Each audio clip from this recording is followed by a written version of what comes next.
Actuellement, je suis dans une structure de foyer un femme MAS. C'est un foyer d'aide médicale et une maison d'aide spécialisée avec des personnes polyhandicapées, multi-handicapées et troubles de comportement.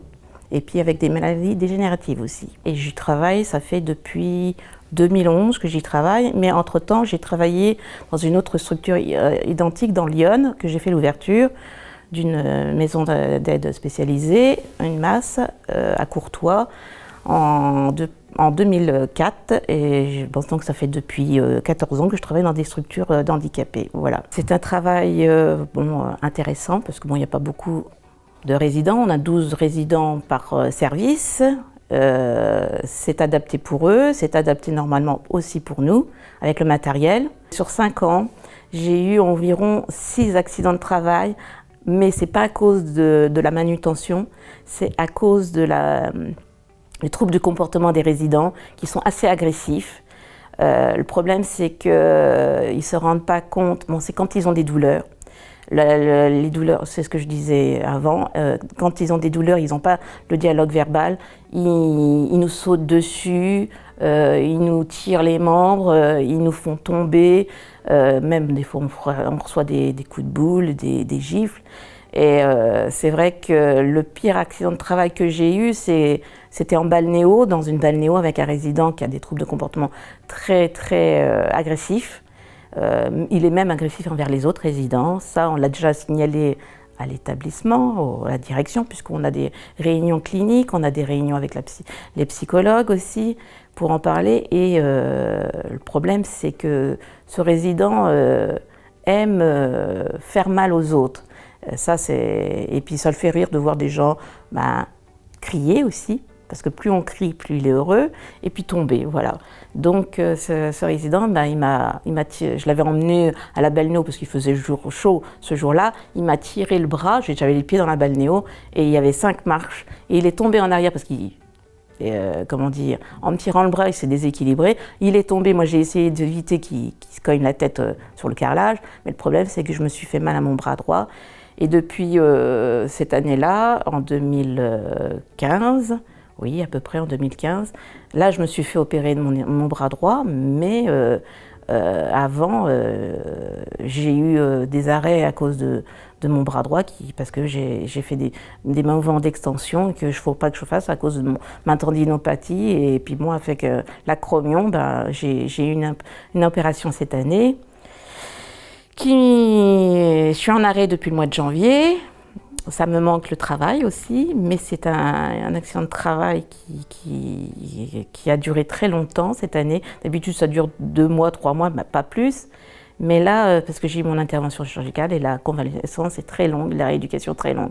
Donc c'est pour ça que je parlais de reconversion professionnelle, parce que vu la population que j'ai actuellement, je ne pourrais pas continuer mon métier d'aide-soignante. Quand j'ai fait ma formation, quand j'ai été aide-soignante, à l'époque, moi je ne voyais pas un problème de faire ça toute ma vie. Voilà. Parce que quand j'ai travaillé sur l'hôpital, j'ai vu une aide-soignante, ça faisait 30 ans qu'elle travaillait, elle allait bien et tout ça, mais elle travaillait dans une structure, aide-soignante qui était assez... pas trop fatigante, c'était l'hôpital, c'était structuré.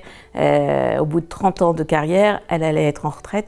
Donc j'avais eu cette référence. Puis au fur et à mesure qu'on vieillit, on voit que notre physique s'use aussi.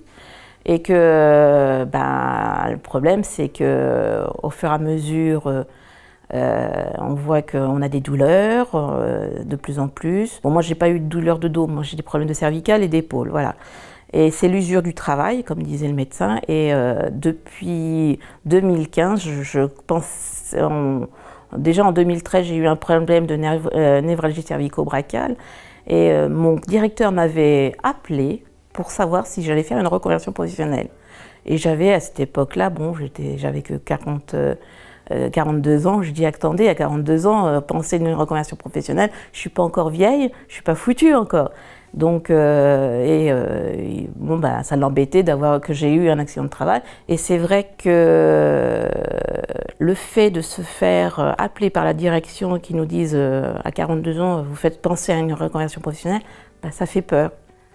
Donc parce que j'aime mon métier, je le fais avec passion. Alors j'ai fait une demande de RQTH depuis le mois de mai. Bon, déjà la médecine du travail m'avait dit que j'aurais dû le faire depuis 2015 parce que j'avais déjà mon problème au bras. Et c'est vrai que je tardais pour le faire, ce dossier de demande de RQTH, parce que pour moi ça voulait dire que je devais me considérer comme handicapée. Et sachant que je suis aide-soignante, de se retrouver de l'autre côté de la barrière, je peux vous dire que ça fait vraiment peur.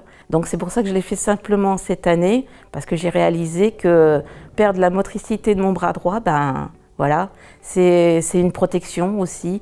Comme disait la médecine du travail, c'est pour vous protéger aussi, puis avoir des possibilités, des aides pour avoir des aides pour faire une formation ultérieure, pour une reconversion professionnelle aussi. Et c'est vrai que je n'acceptais pas, je n'acceptais pas à faire ce dossier, voilà. Alors, au niveau de mes projets, bon, j'avais 2 projets. Comme j'ai fait la formation en Snows-Hélène, j'ai fait le premier module, deuxième module. Je voulais faire me mettre en auto-entrepreneur pour apporter du bien-être, faire des séances de Snows-Hélène pour des personnes qui en ont besoin, à domicile ou en établissement. Mais le problème, c'est que j'avais demandé à mon établissement de me payer la formation 3e session Snows-Hélène pour être la dernière, pour être vraiment performante. Et je leur avais demandé aussi ultérieurement si je pouvais avoir la formation pour être formatrice en snow. Et donc ça a été refusé. Donc c'est pour ça que cette année, j'en ai parlé au mois de janvier, au directeur adjoint, que je voulais peut-être faire une VAE d'éducation spécialisée, puisque ça fait 14 ans que je travaille dans la structure handicapée. Et j'ai été voir quelqu'un, une personne au CIBC, qui m'a encadrée, qui m'a voulu voir quelles sont mes compétences pour être éducatrice spécialisée. Elle m'a posé des questions. Elle a vu que je savais de quoi je parlais. J'avais été référente de résident. J'ai déjà fait des budgets. J'ai fait des projets. Bon, dans des foyers d'handicapés, on ne fait pas que notre rôle d'aide-soignante. Moi, je me suis beaucoup investie dans ces structures-là parce que ça fait du bien de faire autre chose que le métier d'aide-soignante. J'ai fait partie de l'évaluation interne, je fais partie du groupe du COPIL pour valider des procédures, des protocoles. Par rapport à ma VAE, j'ai fait des recherches sur la VAE, j'ai fait des recherches pour la VAE d'éducatrice spécialisée et j'ai été à une réunion par rapport au DAVA. Et donc ça m'a rassurée, je me suis dit que moi j'étais apte à faire cette formation-là.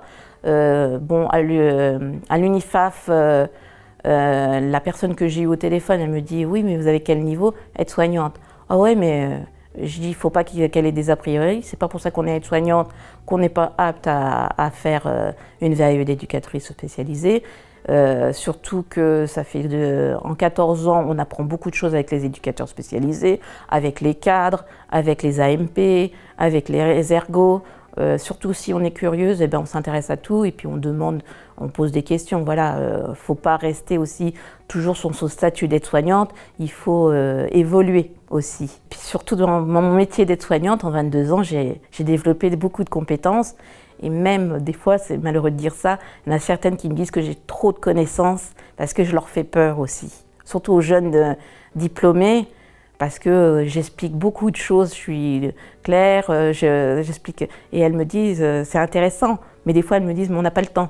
Mais je dis, oui, mais des fois il faut prendre le temps d'avoir les explications pour savoir comment se comporter avec cette personne aussi. Parce qu'avec les résidents qu'on a aussi, je dis avant de s'en occuper, il faut les observer, pour pouvoir les écouter.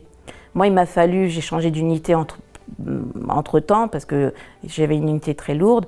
J'ai changé d'unité, j'ai appris à les connaître petit à petit et il y avait un résident qui était assez agressif, qui était en fauteuil roulant, qui tapait toujours les collègues. Grâce à moi, j'en ai parlé quand même au médecin traitant que cet résident, s'il se frappe et qu'il nous frappe, pour moi, c'est un problème de douleur, parce que j'ai aussi étudié les feuilles de douleur que j'ai fait dans mon ancien établissement. J'en ai parlé à la directeur adjoint. Il dit c'était en cours dans le protocole de soins et il dit je vous invite à venir pour en parler.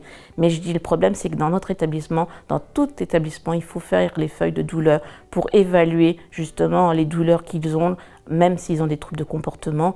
Ce résident, bon, il a réussi à avoir du Doliprane le matin et le soir, ça le soulage parce qu'il a une ostéoporose. Et l'ostéoporose, ça fait mal dès qu'on le manipule. C'est pour ça qu'il nous tapait à chaque fois qu'on le mettait dans le hamac, avec le lève-personne, et parce que ça lui faisait mal de le manipuler, puis on est d'un côté, d'un autre.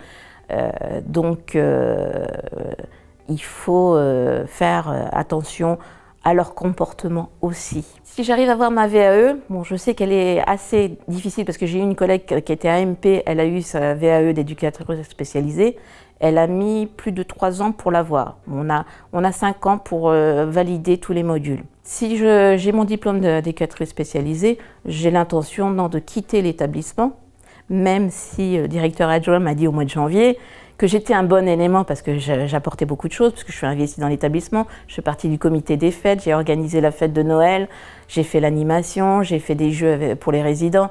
Donc il ne veut pas trop me perdre. Et moi, ce qui m'a fait rire, c'est qu'il m'a dit « j'ai le bras long, je peux vous faire un autre poste ». Je dis oui, mais un autre poste tout en étant aide-soignante. Il dit oui, bien sûr. Mais je dis moi, mon poste d'aide-soignante, je ne pourrais plus le pratiquer un jour ou l'autre avec mon bras. Ça va aller de pire en pire en vieillissant. Donc c'est pour ça, il a dit que ma VAE d'éducatrice spécialisée, c'était utopique parce qu'il n'avait pas de poste à me proposer. Mais je dis justement, moi je dis je veux partir de l'établissement pour pratiquer mon diplôme d'éducatrice spécialisée. Mais il disait, oui, mais vous allez faire de la manutention. Et j'ai dit non, éducatrice spécialisée, je peux le faire avec des jeunes adolescents qui sont en difficulté dans des foyers, dans des structures aussi, dans des rues, des adolescents qui sont en recherche de leur identité. Ils ont besoin d'être à l'écoute. Ils ont aussi des troubles de comportement aussi, parce qu'ils peuvent avoir aussi des insatisfactions avec leurs parents, parce que maintenant les parents, c'est malheureux de dire ça, ils laissent les enfants libres à eux-mêmes. Donc, sachant que les enfants ont besoin d'être écoutés, recadrés. Donc voilà, c'est malheureux de dire ça, mais les handicapés avec ceux que je travaille, ils ont ces troubles de comportement aussi. C'est un peu comme des adolescents, on les recadre sans cesse, on leur explique sans cesse ce qu'on fait, mais ils en ont besoin, ça les rassure, comme les adolescents ou les enfants. Voilà.